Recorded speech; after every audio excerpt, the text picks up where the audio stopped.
Many of you now are currently working hard. And if I ask you what your motive for working hard is that your motive is that you don't want your children to suffer, you want to leave great inheritance for them, you don't want them to pass through what you passed through. But there's something in that mentality that is wrong. Because you think that for the fact you are leaving your children with money, you are giving them a better life and you are making them better. Sometimes you may even be doing them more harm. I'm not saying you should not leave your children money, but I'm saying you should understand what I'm about to say now. It's not what you leave to your children that makes them great. It's what you leave in them. It's not the wealth you leave to your children that makes them great. It is the mindset you give to them, that you put in them, that makes them great. If you leave a lot to them, but you don't leave anything in them, they will run through and destroy what you left to them, because it is what is in you that you would have left to them, that would have made them to, that you left in them, that would have made them to be able to handle what you left to them. But if you leave enough in your children, you will not even live to leave anything to your children, because it is what is in you that you left to in your children that will make them be able to create what you would have left to your children. If you don't understand what I just said, what I'm trying to make clear to you is that the lessons you are learning as you go through life, as you serve God, as you work hard, those are the most important things you can pass to your children.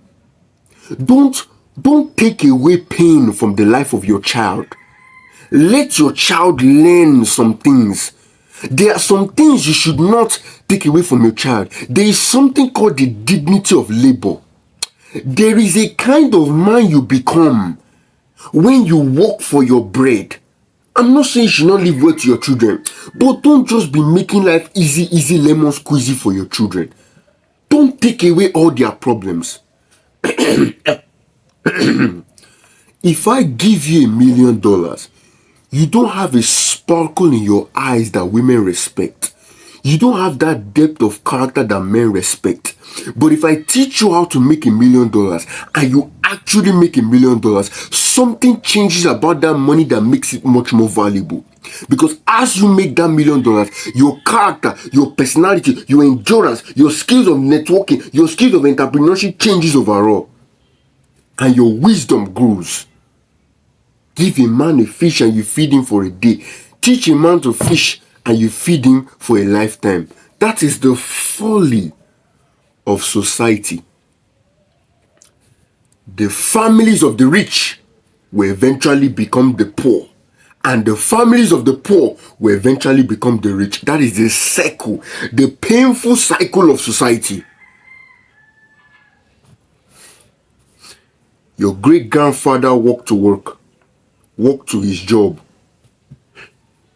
Your father rode a bicycle. You drove a Honda. Your son ride a Lamborghini. Your great-grandson, your grandson will be back to trekking again. Do you know what that means? It means this. If you become rich, it is the circumstances that you were born into that gave you the drive and understanding and fire you had inside to become wealthy. Now, because your children do not have that, now I'm not saying that a child born from a rich home cannot become successful, no, but I'm telling you what happens most times. Because your children does not have that, your child does not have that, your child will not be lazy-minded because he had everything given to him. And because of that, your child did not learn no lessons. And then your grandchild will not be worse because your child was already worse, was already bad. Your grandchild will not be worse. And because of that, your grandchild will not be able to handle the money. And that is how they will squander it. And then your great-grandchild will not be back to square one. But the poor man, the poor family, which you came from, that experienced the pain that woke you up, will now wake up and take the position that you once held. You cannot give what you don't have.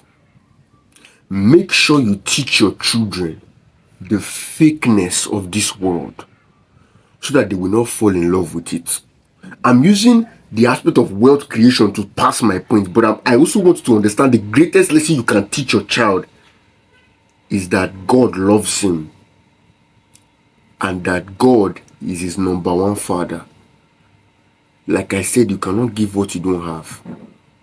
If you are not following God and loving God, you cannot lead your children to love God. For a leader is one that knows the way, walks the way, and shows the way. You must be an example of what you teach. Otherwise, you'll be a hypocrite. Teach your children to love God. It's in that they will truly fulfill their destinies on earth, and they will be truly fulfilled. They will have a fulfillment that money cannot buy, and that is peace.